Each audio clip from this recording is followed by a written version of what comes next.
Hey guys, how's it going? Brandon here and welcome back you guys to another Pokemon Team Builder Reimagined series. Of course, we're continuing on our Reimagined Remastered Team Builders and we are here for Generation 3 of Trico, Crobat and Sceptile. Now keep this in mind that this is Generation 3, so this is Ruby, Sapphire and Emerald, not Omega Ruby and Alpha Sapphire, so physical special split hasn't happened yet. But of course, quick disclaimer before we get to something about it's opinion based.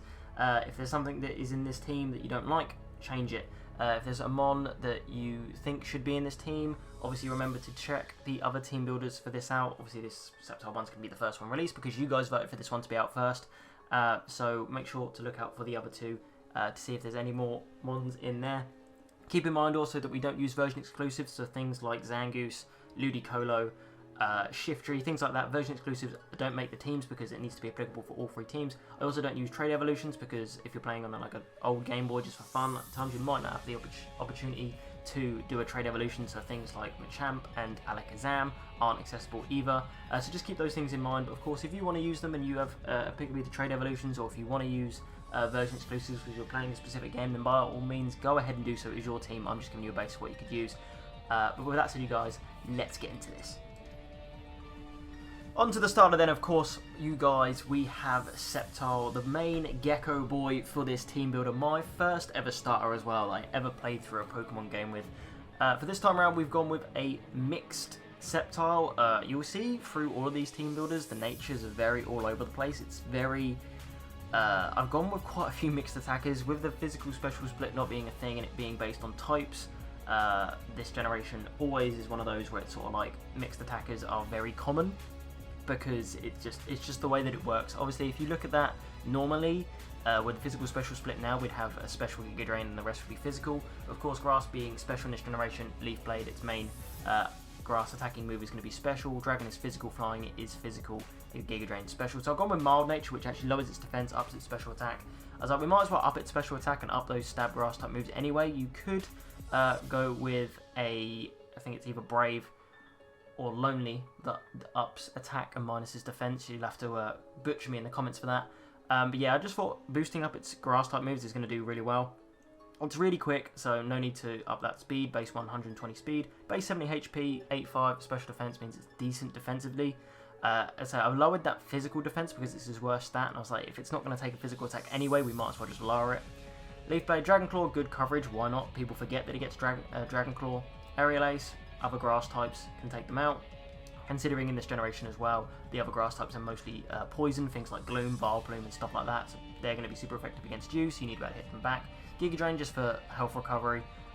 Really good in this generation naturally, with Generation 3 being the water type region. As I say, if you're playing for Emerald, you've got Wallace as the champion, Juan as the 8th gym leader. Obviously if you're playing Ruby and Sapphire, then you've got still Wallace as the 8th gym leader. Things like Roxanne, it can beat Roxanne. It doesn't do well against... It's one of those where mid-game it struggles, but by the time you reach mid-game, you've got the other members of your team to really sort of just air it out, and then end-game again, it comes into its element again. You start getting surf, and you start facing all the people on the surfing routes and stuff like that. When it comes to the element, it's a fantastic starter. Please give it a go if you haven't already. It's our first team member, of course. It is Sceptile. On to Pokemon number 2 then, you guys, and we have probably arguably one of the most underrated in-game flyers, I think, just period. We've gone with Crobat this time around. For Poison Flying being both physical in this generation as well is really nice. So we can run that Adamant Crobat. Base 90 attack, boosting that up with the Adamant Nature. Base 130 speed. Two really quick boys to start off the team. And then you'll see that the speed really drastically drops for the rest of the team. In terms of movesets, Sludge Bomb, Fly, Wing Attack, and Steel Wing. I've gone with Fly and Wing Attack. You can mix it around with different things if you really want to. The reason I've gone with Fly and Wing Attack is because I know some people are not big fans of Fly being a 2-part move. Also, it's base 95 accuracy, so it can also miss. So if you just need to get a decent attacking move, stab move off, Wing Attack's there. If you want to do a little bit more damage and risk to miss, you can go with Fly. Steel Wing's there just as a bit of steel coverage, why not to have on there. And Sludge Bomb is probably the main attack you're going to be using for all this, which you can actually get quite early as well, just after the 5th gym. And it hits really, really hard. It's not hard to get. You get it just before the 2nd gym as well, and it runs through the 2nd gym once you get Wing Attack. Golbat at level 22, nice evolutions, and then by the time you get to Slateport, you can also get the Soothe Bell. Stick the Soothe Bell in that Golbat, and you can literally get a Crobat really, really early on in game, and it does the absolute work, and it holds out through the rest of the game as well, because like I said, Sludge Bomb and Wing Attack, just hard-hitting stab moves that do a lot of damage. You're going to outspeed everything because you've got base 130 speed. It's just really good. People really, really underestimate it, because obviously Zubat's one of the most common Pokemon in the games, period. People sleep on it and people don't give it a try, but you really should. If you've never used Crobat in game before, really give it a go, especially in this generation.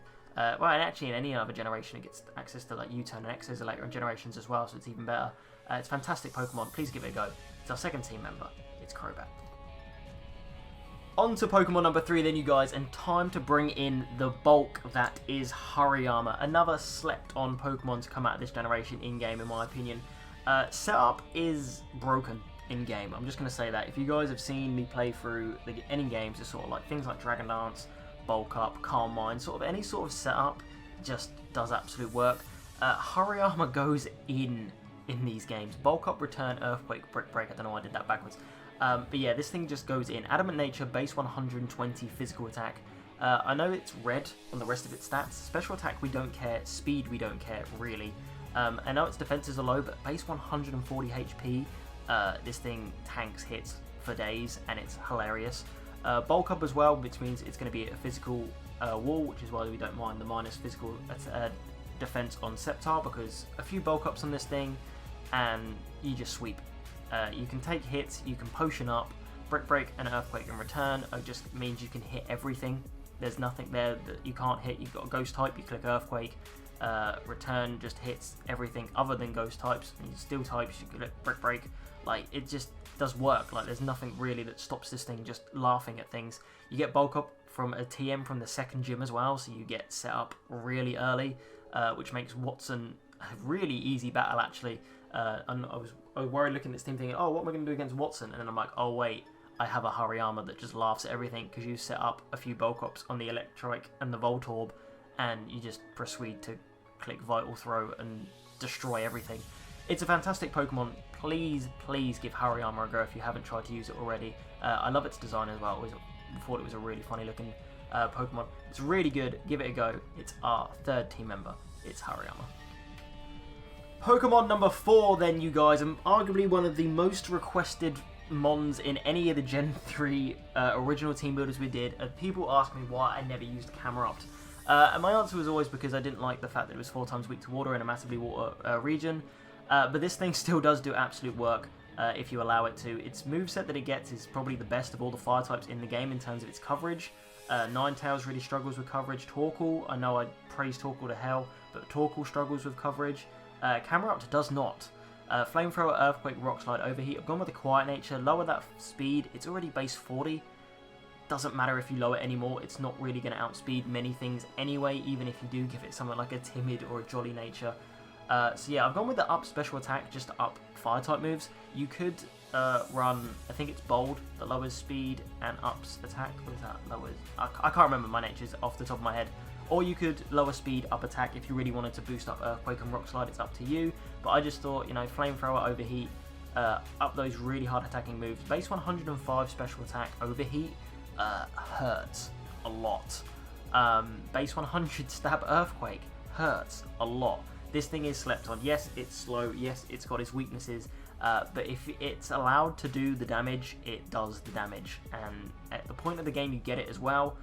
You can actually try and use Numel to take on Flannery. A mixture of Flannery and Hariyama for this team is what helped me beat Flannery. So the time you get it in the game is quite nice. They're all quite spread out quite nicely. You get Sceptile quite early on. Hariyama and Crobat around the second gym, obviously with Zubat and Makuhita. After the third gym, you get Numel. So you know the team flows quite nicely in terms of timings and what time that you get these things. Really nice coverage. It's a really good Pokemon. Please give Camerupt a go if you haven't. It's fantastic. It's our 4th team member. It's Camerupt. On to Pokemon number 5, and especially this is going to be the dark horse of the team and the Mon that people don't expect. It's Dusclops. This thing is dumb in-game. And when I mean dumb in-game, this is obviously pre-Dusknoir, so you can't use Eevee Light and stuff like that. But this thing is so bulky, it's actually just hilarious. I didn't realise how good this thing would be until I actually decided to use it. In terms of its moveset, I've gone with Shadow Ball, Psychic, Will-O-Wisp, Shadow Punch. Again, our Brave Nature is the one that ups attack and lowers speed. So if you wanted to run Brave Camerupt, that's what you could do. 25 base speed means it's not outspeeding anything ever. So lower that speed because we don't need really to lower anything else. Up that attack, it's only base 70, so it doesn't hit as hard as what you'd think. But Shadow Ball is physical this game. Shadow Ball and Shadow Punch, really nice. Shadow Ball can also get the special defense drops, which helps with Psychic. I've gone with Will-O-Wisp as well, just to like, it can literally stand there and just cripple physical attackers like anything and laugh at them. Something like Drake Salamence, I know Dragon Claw is a special attack, but you know, it still has like hard-hitting physical type moves. Something like a Flygon, again with a physical special effect. Will-O-Wisp just nice. Just you can burn things if you're really worried about them. Late game as well, sort of it does the work in terms of Tate and Liza, because it just sits there and just clicks Shadow Ball over and over again, just super effectively hitting everything while taking any sort of attack really well. Its coverage it gets, you can run so many different sets. If you faced Phoebe before, this thing can have Earthquake, it can have Ice Beam, it can have so many different things. You can run so many different things on this thing if you're really worried about certain things. If you wanted to run Ice Beam over Will-O-Wisp on this thing, just for Drake Salamence, I generally wouldn't blame you. Like, the coverage this thing gets is absolutely ridiculous, which is why I think it's an underdog. You get it at a quite nice part of the game, just after the 6th gym, sorry. Evolves at 37, which is a really decent time to evolve around that level of the game. Again, just before Tate and Liza, you can get a Dusclops, because you're going to roughly be around the late 30s, early 40s at that point of the game. It just, again, like I said, this team just flows quite nicely for me. It's definitely an underdog. You should give it a go if you haven't already. It's our 5th team member. I think I said 4th then. It's Dusclops. On to the final team member then, you guys, and some of you probably saw this coming considering we didn't have a water type yet. Our final team member for this team builder is going to be Walrein. I don't know how many times I'm going to sit at my computer and tell people how good this thing is in-game. Surf, Ice Beam, Body Slam, Toxic for its move pool. You can vary up and change different things. Surf and Ice Beam, hard-hitting stab type moves. Body Slam and Toxic just there if you want to try and paralyze something. It's got a decent attack stat. The Body Slam's decent anyway. Toxic for things like Wands, Wallace's Milotic, Wands, Kingdra. Sort of annoying ones, obviously, sort of Wands, Kingdra can start setting up double teams, maybe even Drakes. Kingdra as well can start setting up double teams. If you Toxic that thing, it's slowly just going to die if you're hitting it or not. And Walrein will just sit in on things and tank hits and laugh at them because he's a big, bulky boy, and I love him. The time you get it in the game is just before Tate and Liza as well, so you can literally sit in that battle with a Celio at the time and a Dusclops, click Surf, click Shadow Ball with Dusclops, and completely destroy them. It's fantastic. Again, against Drake, you don't have to worry about it because you have an Ice type, and it's hilarious. It's such a good Pokemon. We've gone with a Quiet Nature, again, lowered that speed. It doesn't really need it. It can tank the hits with the base 110 HP, really nice defenses at 90 apiece. Up that special attack because it's base 95, so it just goes over 100 with the nature, which means Surf and Ice Beam are going to hit really hard, stab as well. It's a really good mon. It's fantastic. Please give Walrein a go if you've never used it as your water type in this generation. It's probably the best water type in the game, maybe. If you got it a bit earlier, it'd probably be the best water type in the game, I'm not going to lie. But it's fantastic. Please give it a go if you haven't already. It's our final team member. It's Walrein. So there we have it, guys. That is going to be it for today's Pokemon Team Builder Reimagined Ruby, Sapphire, and Emerald based around Sceptile. Let's quickly go through that team one more time. We've got Sceptile, Crobat, Hariyama, Camerupt, Dusclops, and Walrein. If you have enjoyed today's video, definitely make sure to smash the like button down below for us. Show support towards the channel and this series. If you haven't already, please click the subscribe button. 80% of you aren't subscribed to the channel, so if you're not subscribed to the channel, please do me a massive favour. Click that subscribe button, turn notifications on, join the Discord. Follow me on Twitter, follow me on Instagram, all the good stuff. It's all in the description down below. Keep up to date with everything going on in the channel. I'll do my best to keep you guys updated as humanly possible. It's mostly going on the Discord, so like I say, if you're not in the Discord, make sure you do it. A fantastic community in there. We talk about team builders, your own team builders, talk about ROM hacks, shiny hunting, loads of different stuff, anything Pokemon based we talk about in there, and other stuff general as well. Really nice community.